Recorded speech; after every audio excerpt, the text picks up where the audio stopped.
Hello friend, नमस्कार। आप सभी को हमारे यूट्यूब चैनल स्मार्ट साइंस जून पे स्वागत है। तो आज लेकर आए हैं हम लोग लगभग 10 वर्षों में पूछे गए फिजिक्स और केमिस्ट्री के जो क्लास 10th के क्वेश्चन है उसके बारे में अध्ययन करेंगे।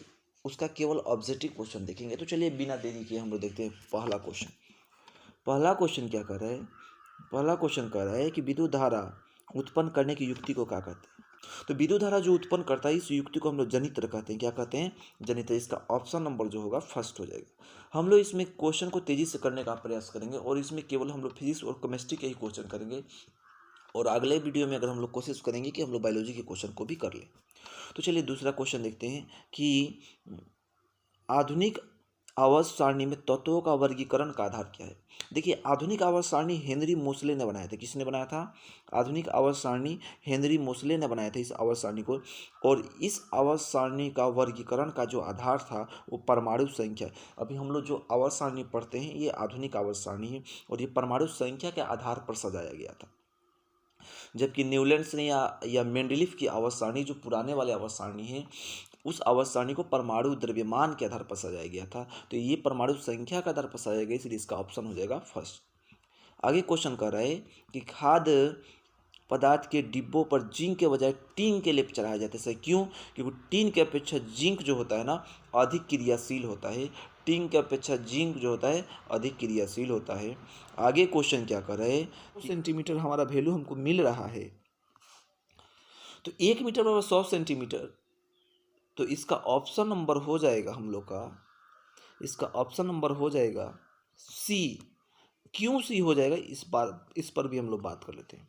सी इसलिए हो जाएगा क्योंकि उत्तल लेंस की क्षमता पूछ रहा है और उत्तल लेंस की क्षमता हमेशा धनात्मक होती है, इसलिए इसका वैल्यू क्या हो जाएगा? P बराबर 1/f, जिससे कि इसका वैल्यू हो जाएगा 100 सेंटीमीटर। चलिए आगे बात करते हैं। अगला क्वेश्चन क्या करें कि एक भूरे रंग का चमकदार तत्व X जो वायु की उपस्थिति में गर्म करने पर वह काले रंग का हो जाता है, उस तत्व का नाम बताएं। तो इसमें भूरा रंग का सोडियम तो भूरा होता नहीं है, मैग्नीशियम भी नहीं है, पोटेशियम भी नहीं है, तो वो तत्व कॉपर हो सकता है। तो इसका ऑप्शन हो जाएगा हम लोग का सी, यानी कि कॉपर। कॉपर एक ऐसा तत्व है जो करता क्या है कि जो उसको जैसे ही आप लोग वायु की उपस्थिति में इसको गर्म कीजिएगा ना, जैसे ही वायु की उपस्थिति में इसको गर्म कीजिएगा तो ये काले रंग का हो जाएगा। किस रंग का हो जाएगा? काले रंग का। आगे हम अगला क्वेश्चन देखते हैं। अगला क्वेश्चन कर रहा है कि निम्नलिखित में से कौन अधातु है। तो अधातु की बात देखिए, कार्बन जो है पहला ही ऑप्शन है कार्बन अधातु है। कार्बन एक अधातु है, जबकि एल्युमिनियम एक धातु है, सोडियम भी एक धातु है और कैल्शियम भी एक धातु है। जबकि कार्बन एक धातु नहीं है, अधातु है। आगे क्वेश्चन ये है कि सामान्य दृष्टि के व्यस्त के लिए स्पष्ट दृष्टि की न्यूनतम दूरी होती है। तो न्यूनतम दूरी कितनी होती है? तो देखिए, किसी भी व्यक्ति को अगर बोला जाए कि साफ साफ देखने के लिए उसका न्यूनतम बिंदु कितनी होनी चाहिए या न्यूनतम दूरी, तो 25 सेंटीमीटर होनी चाहिए। कितना सेंटीमीटर? 25 सेंटीमीटर। अब वही बोले कि दूर बिंदु कितनी होनी चाहिए, तो दूर बिंदु अनंत हो सकता है, इसमें कोई प्रॉब्लम नहीं है। आगे बात करेंगे हम लोग अगले क्वेश्चन का। अगला क्वेश्चन कर रहे हैं कि एक पारूपी सौर सेल कितने विद्युत विभवांतर विकसित करती है। तो ये विद्युत विभवांतर जो विकसित करती है ना, ये होता है 0.5 से लगभग 1 वोल्ट के आसपास इतना कर देती है। कि इसका ऑप्शन हो जाएगा फर्स्ट। इसका ऑप्शन हो जाएगा फर्स्ट। चलिए आगे हम लोग बात करते हैं। अगला क्वेश्चन कर रहे हैं कि रासायनिक अभिक्रिया के दौरान किसी पदार्थ में ऑक्सीजन का योग, यानी ऑक्सीजन जुड़ता है तो ऑक्सीकरण कहलाता है। और ऑक्सीकरण का एक और नाम है जिसको हम लोग उपचयन कहते हैं। तो इसका ऑप्शन हो जाएगा क्या? ऑप्शन नंबर हो जाएगा बी। ऑप्शन नंबर क्या हो जाएगा? बी हो जाएगा। आगे क्वेश्चन कह रहा है कि सुरगम किस राज्य की जल संग्रह व्यवस्था है। तो सुरगम जो जल संग्रह व्यवस्था है वो कहाँ की है? केरल की है। कहाँ की ये व्यवस्था है? केरल की। दांतों को साफ करने के लिए दंतमंजन का प्रयोग किया जाता है, क्योंकि हमारे दांत का पीएच मान 5.5 होता है और ये अम्लीय है। और दंतमंजन जो होता है क्षारीय होता है और दोनों अभिक्रिया करके लवण और जल बनाता है और हमारे दांत साफ हो जाता है। तो कह रहा है कि दांतों को साफ करने के लिए दंतमंजन प्रायः होता है। दंतमंजन क्या होता है? क्षारीय होता है, इसीलिए नीम के दातुन से हम लोग करते हैं, इसमें भी क्षार की मात्रा पाई जाती है। अगला क्वेश्चन है क्लोरीन के परमाणु के बाह्यतम कक्षा में इलेक्ट्रॉनों की संख्या कितनी थी। देखिए सबसे पहले क्लोरीन का परमाणु संख्या होता है 17, इसको हम लोग 2, 8 और 7 लिख सकते हैं। तो बाह्यतम कक्षा में कितने इलेक्ट्रॉन्स हो गए 7, तो इसका ऑप्शन नंबर हो जाएगा सी। आगे अगर हम लोग क्वेश्चन देखें तो आगे क्वेश्चन क्या कर रहा है, आगे क्वेश्चन ये है कि किसी कोष में इलेक्ट्रॉनों की अधिकतम संख्या कितनी हो सकती है। ये सिद्धांत नील्स बोर ने अपने बोरबरी सिद्धांत में दिया था, जिसके लिए होता है 2n²। किसी भी ऑर्बिटल में कितने इलेक्ट्रॉन से अधिकतम कितने इलेक्ट्रॉन को बैठाया जा सकता है, इसको मालूम करने के लिए एक फार्मूला दिया, जिसको फार्मूला था 2n²। इससे निकाल सकते हैं कि किस ऑर्बिटल में अधिक से अधिक कितने इलेक्ट्रॉन बैठाए जा सकते हैं। निम्न में अगला क्वेश्चन, निम्न में से किस धातु का गलनांक सबसे कम होता है। देखिए एल्युमिनियम कॉपर कठोर होता है, फेरम भी कठोर होता है, लेकिन सोडियम जो होता है ना ये बहुत क्रियाशील होता है। क्रियाशील होने के कारण क्या है, इसके कण पार्टिकल्स दूर दूर होंगे, इसके एटम्स दूर दूर होंगे, तो सबसे अधिक गलनांक सबसे कम गलनांक भी इसी का होगा, क्योंकि ये बहुत कम ताप पर ही पिघल जाएगा। आगे क्वेश्चन क्या कर रहे हैं, आगे क्वेश्चन कर रहे हैं कि धोबिया सोडा का रासायनिक सूत्र होता है। तो देखिए धोबिया सोडा यानी कपड़ा धोने वाला सोडा, तो कपड़ा धोने ये जो देखिए ये वाला फार्मूला है ना Na2CO3 × 10H2O, ये कपड़ा धोने वाला सोडा का फार्मूला है, जबकि NaHCO3 ये खाने वाला सोडा का फार्मूला है।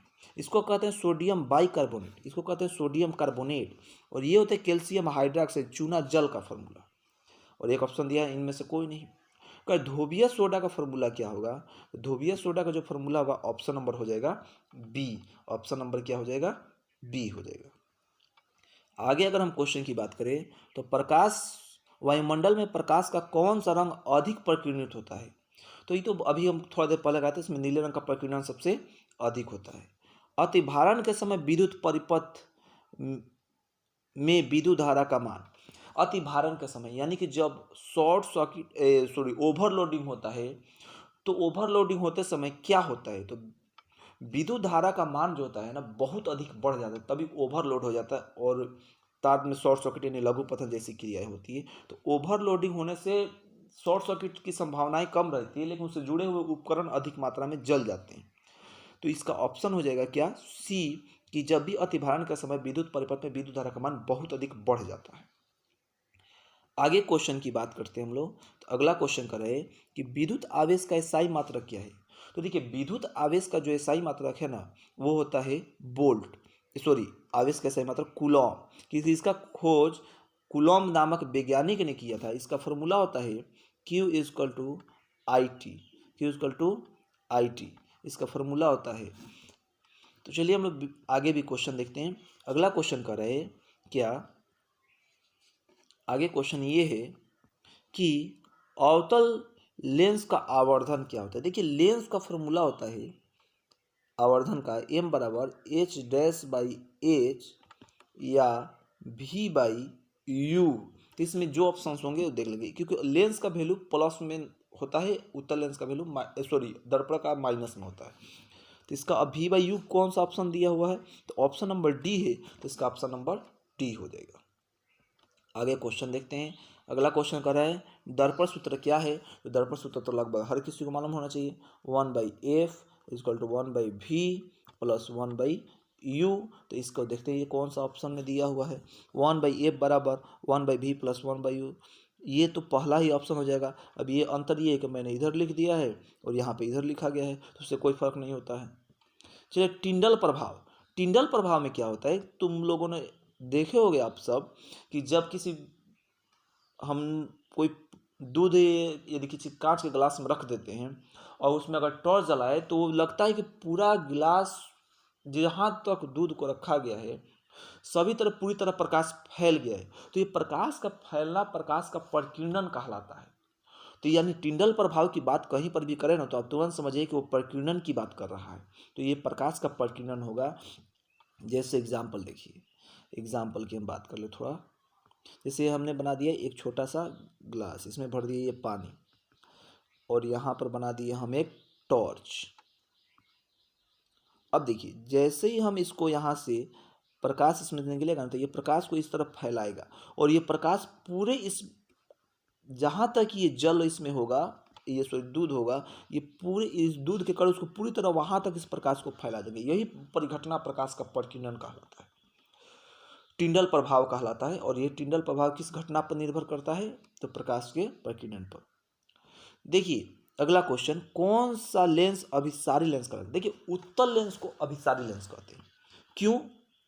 क्योंकि उत्तल लेंस जो है ना, ये जब प्रकाश इससे आता है, कहीं से भी आए, तो टकराकर एक बिंदु पर उसको ऐसे ये मिलाता है, एक बिंदु पर मिला रहा है, इसलिए इस लेंस को अभिसारी लेंस कहते हैं। तो किस लेंस को अभिसारी लेंस कहेंगे? उत्तल लेंस को। अगर वही अपसारी लेंस की यदि बात कर देता, यदि वही अपसारी लेंस की बात कर देता, तब हम करते अवतल लेंस, क्योंकि प्रकाश किरणों को फैला देता है। अगला क्वेश्चन कर रहे हैं कि उत्तल दर्पण में प्रतिबिंब बनता है। देखिए उत्तल दर्पण एक ऐसा दर्पण है जिसमें बनने वाला प्रत्येक प्रतिबिंब हमेशा वस्तु से छोटा होगा, काल्पनिक होगा, सीधा होगा। इसलिए इसका प्रयोग साइड मिरर के रूप में किया जाता है, क्योंकि इसका दृष्टि क्षेत्र भी अधिक होता है। तो इसका ऑप्शन हो जाएगा बी, प्रत्येक स्थिति में उत्तल दर्पण में बनने वाला प्रतिबिंब काल्पनिक होता है, सीधा होता है, वस्तु से छोटा होता है। अगर वही बोले कि हर तरीके का प्रतिबिंब कौन से दर्पण में बनता है, तो वो बनता है अवतल दर्पण में। वस्तु से बड़ा, वस्तु से छोटा, वस्तु से बहुत बड़ा, वस्तु से बहुत छोटा, दर्पण के आगे, दर्पण के पीछे। कह रहा है कि प्रकाशीय माध्यम कितने प्रकार के होते हैं? तो प्रकाशीय माध्यम मुख्यतः जो होते हैं ये दो प्रकार के होते हैं। कितने प्रकार के होते हैं? दो प्रकार के। अगला क्वेश्चन कर रहा है क्या कि डायनेमो परिवर्तित करता है। देखिए डायनेमो परिवर्तित करता है यांत्रिक। पहले डायनेमो में हम लोग करंट देते हैं, तब ये घूमता है। तो पहले घूमता है, फिर उस यानी कि घूमने के बाद उससे करंट उत्पन्न होता है। तो घूमना, एक जगह रह के घूमना यांत्रिक कहलाता है, और घूमने के बाद करंट निकलना विद्युत ऊर्जा कहलाता है। यानी कि डायनेमो यांत्रिक ऊर्जा को विद्युत ऊर्जा में बदलता है, जबकि मोटर में पहले हम लोग करंट देते हैं फिर वो घूमता है। तो मोटर विद्युत ऊर्जा को यांत्रिक ऊर्जा में, एक जगह रह के घूमना, अगर कोई वस्तु कोई यंत्र एक जगह रह के घूर्णन कर रहा है तो उसे हम लोग कहेंगे यांत्रिक ऊर्जा। आगे क्वेश्चन ये है कि एक इलेक्ट्रॉन पर आवेश का मान कितना होता है? तो एक इलेक्ट्रॉन पर आवेश का मान 1.60 10⁻⁻19 कूलम होता है, अगर अकेले दिया जाए। कहीं कहीं इस वैल्यू को यहाँ पर भी माइनस लगा देता है, इलेक्ट्रॉन का वैल्यू माइनस में होता है, इसलिए इसका ऑप्शन नंबर जो होगा वो सी हो जाएगा। -1.60 का कोई डेसिमल के बाद कोई खास वैल्यू है नहीं, तो उसको हटा दिए। -1.6 10⁻⁻90 कूलम। खिलौने जो बनाए जाते हैं, तो खिलौने में किस सेल का उपयोग किया जाता है? तो खिलौने में हमेशा शुष्क सेल का प्रयोग किया जाता है। किस सेल का प्रयोग किया जाता है? शुष्क सेल का। कार्य करने की क्षमता जो होती है, देखिए किसी भी व्यक्ति के कार्य करने की क्षमता उसकी शक्ति पर निर्भर करती है। तो इसका ऑप्शन हो जाएगा क्या? ऑप्शन नंबर हो जाएगा बी। आगे यदि हम क्वेश्चन की बात करें तो आगे क्वेश्चन है निम्नलिखित में से कौन विस्थापन अभिक्रिया है? विस्थापन अभिक्रिया का मतलब कि अपने से कम क्रियाशील कोई, यदि अपने से कम क्रियाशील धातु को उसके स्थान से हटाकर खुद उसके स्थान पर जाकर बैठ जाना, ये विस्थापन कहलाता है। देखिए इसमें पहला अगर ऑप्शन की बात करें तो पहला ऑप्शन में ये हो रहा है कि एक बड़ा सा यौगिक है, वो टूटकर दो छोटे छोटे यौगिक का निर्माण कर रहा है, इसलिए यह अभिक्रिया वियोजन अभिक्रिया कहलाएगा। कौन अभिक्रिया कहलाएगा? वियोजन। उसके अलावा दूसरा की अगर हम बात करें तो दूसरा देखिए, दूसरा में दो छोटे छोटे मिलकर एक बड़ा पदार्थ बना रहे हैं, तो ये हो जाएगा संयोजन। क्या हो जाएगा? संयोजन। तीसरा में देखिए, तीसरा में ये फेरम जो होता है ना, ये कॉपर से ज़्यादा क्रियाशील होता है। तो देखिए कॉपर को उसके जगह से हटा दिया ना, और खुद उसके जब कॉपर को अलग कर दिया, खुद जाकर बैठ गया। तो जब भी ऐसी स्थिति आएगी तो उसको समझिए तुरंत कि वो कौन अभिक्रिया है? विस्थापन अभिक्रिया है। तो इसका ऑप्शन नंबर सी हो जाएगा। जबकि इसमें ये आयनों का आदान, ये खुद अपना जगह आदान प्रदान किए हैं, यानी बदला बदली किए हैं। तो यह अभिक्रिया जो होगी ना, ये अभिक्रिया उभय विस्थापन अभिक्रिया कहलाएगी, क्योंकि इसमें ये क्रमशः दो यौगिक क्रमशः अपने आयनों का आदान प्रदान करते हैं। आगे क्वेश्चन की यदि बात करें तो आगे क्वेश्चन कर रहा है सिल्वर क्लोराइड का रंग होता है। देखिए सिल्वर क्लोराइड का रंग जो होता है ना, वो काला होता है। कैसा होता है? काला।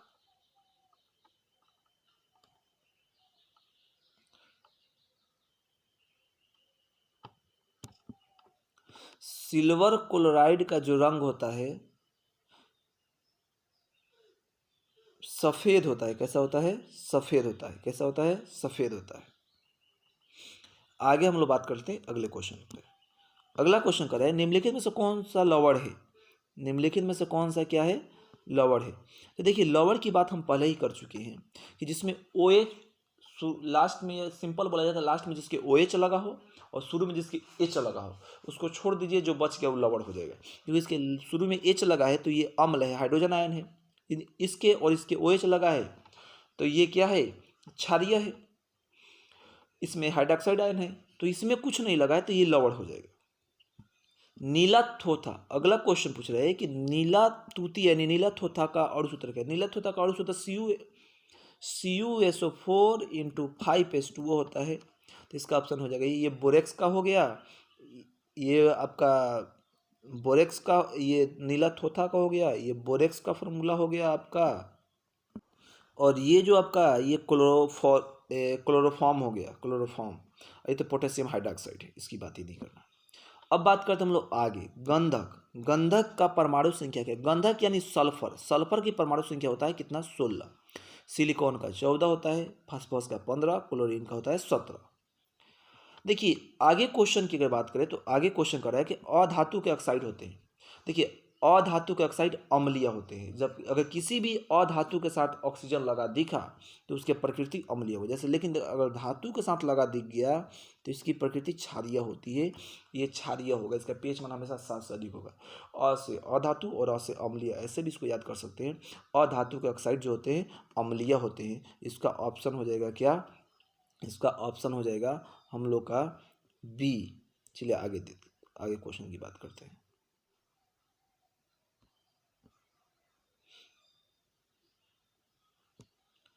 आगे क्वेश्चन की बात करते हैं। अगला क्वेश्चन क्या कर रहे हैं कि कार्बन है, तो कार्बन एक अधातु है। कार्बन क्या है? अधातु। इसकी परमाणु संख्या की बात करें, परमाणु संख्या 6 होता है और इसका इलेक्ट्रॉनिक विन्यास 2 और कितना होता है? 4 होता है। निम्नलिखित में से कह रहे हैं निम्नलिखित में से कौन असंतृप्त हाइड्रोकार्बन है? असंतृप्त हाइड्रोकार्बन समूह वो होते हैं जो या तो डबल बॉन्ड बनाए और नहीं तो ट्रिपल बॉन्ड बनाए। इसके लिए डबल बॉन्ड के लिए फॉर्मूला होता है CnH2n। ट्रिपल बॉन्ड के लिए होता है CnH2n-2। या तो कार्बन से हाइड्रोजन दुगुना होना चाहिए इस स्थिति में, और नहीं तो दुगुना से 2 कम होना चाहिए। तो यहाँ पर देखो ऑप्शन नंबर सी जो है ना, ये दुगुना हो रहा है तो यही हो जाएगा हम लोग का ऑप्शन सी। आगे बात करते हैं अगले क्वेश्चन की। अगला क्वेश्चन क्या कर रहे हैं कि भारत में उत्पादित प्रत्यावर्ती विद्युत धारा की आवृत्ति है कितने हर्ट्ज? 50 हर्ट्ज। यानी 1 सेकंड में ये 50 बार इस तरह का दोलनमय गति करता है, यानी आता है और जाता है। इस 50 बार नहीं, इस तरह का दोलनमय इसका ये तो 100 बार होता है, लेकिन अर्ध, आधा ऊपर और आधा ये नीचे वाला भाग मिलाकर एक पूरा पूरा का पूरा दोलनमय होता है, इसलिए इसको बोला जाता है 50 हर्ट्ज। ये क्वेश्चन मैं अभी थोड़ा देर पहले ही कराया था कि किसी वोल्ट मीटर में 0 वोल्ट और 1 वोल्ट के बीच 20 विभाजन चिन्ह है तो उसके वोल्ट मीटर का अल्प मापांक क्या होगा? तो ये 0.05 हो जाएगा। इसका ऑप्शन ये हो जाएगा। 1 माइक्रो एम्पियर का भी मान हमने करा चुके हैं कि 10⁻⁻6 एम्पियर।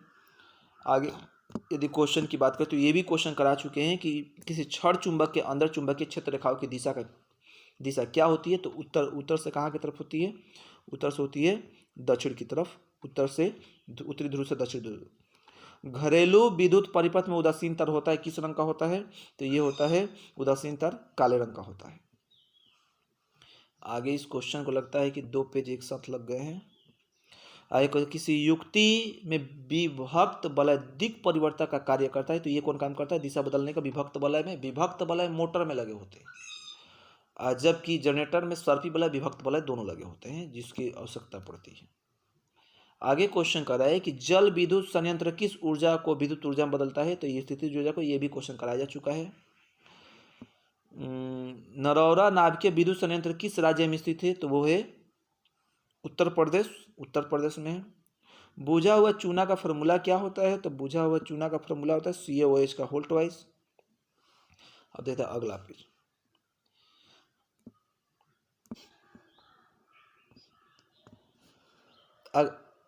अगला क्वेश्चन क्या कर रहा है, अगला क्वेश्चन कर रहा है कि जिंक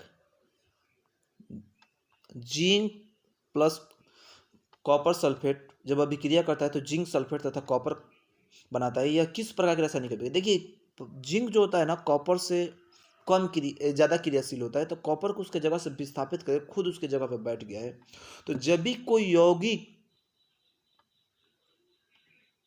के साथ कोई तत्व लगा हो और तत्व उसको विस्थापित कर दे यानी उसकी जगह से हटा दे, तो इस प्रकार की अभिक्रिया को विस्थापन अभिक्रिया कहते हैं।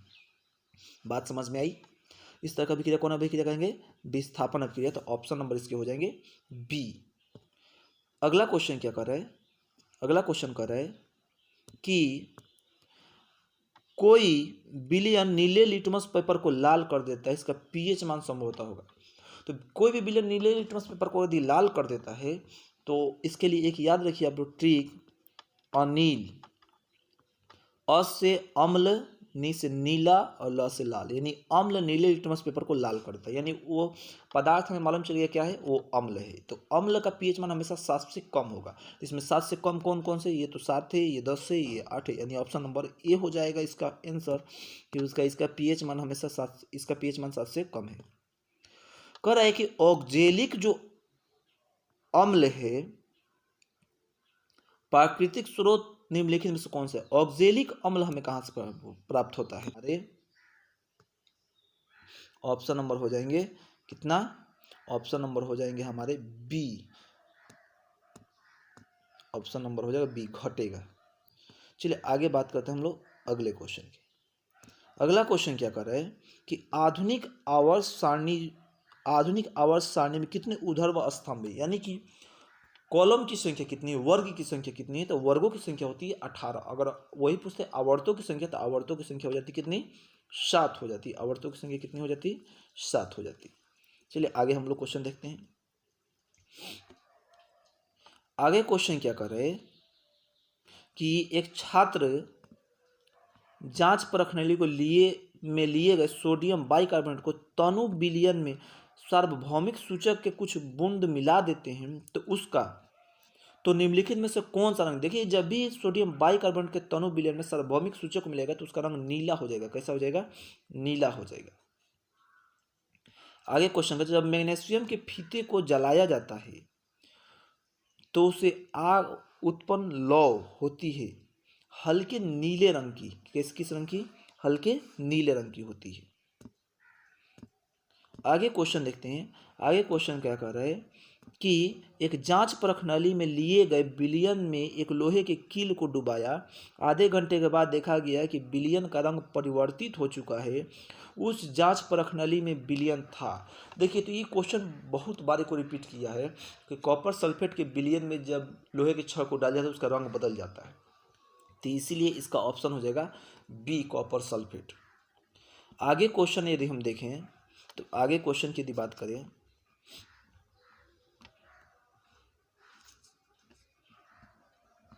कि जब पश्चिम की ओर प्रक्षेपित कोई धनावेशित अल्फा कण किसी चुंबकीय क्षेत्र द्वारा उत्तर की ओर विक्षेपित होती है तो चुंबकीय क्षेत्र की दिशा होगी उत्तर की तरफ होगा तो उसके नीचे, यानी कि उत्तर की तरफ होगा तो इसका आंसर हो जाएगा ऊपरी मुखी होगा। कैसा होगा? उसका मुख वहाँ की तरफ होगा, ऊपर की तरफ, क्योंकि डायरेक्शन में भी हम लोग समझते हैं तो ऊपर का भाग जो ये होता है इसको उत्तर कहा जाता है, इसलिए ऊपरी मुखी होगा। अगला क्वेश्चन कर रहे हैं कि हमारे घरों में जो विद्युत आपूर्ति होती है वो क्या होती, वो कितनी होती है? तो वो होती है, अभी बताया थोड़ा देर पहले, 220 वोल्ट AC। 220 वोल्ट AC, यानी ऑप्शन नंबर इसका हो जाएगा सी। आगे क्वेश्चन कर रहे हैं कि गर्म जल प्राप्त करने के लिए हम सौर जल तापक का उपयोग किस समय नहीं कर सकते? तो बहुत आसान क्वेश्चन है। इसका उपयोग हम लोग बादल वाले दिनों में नहीं कर सकते क्योंकि सूर्य से चलने वाली चीज़ें बादल वाले दिनों में सक्रिय रूप से काम कर ही नहीं पाएगी, तो इसका ऑप्शन हो जाएगा बी।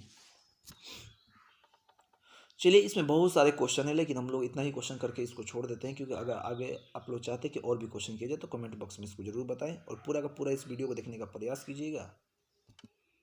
थैंक्स।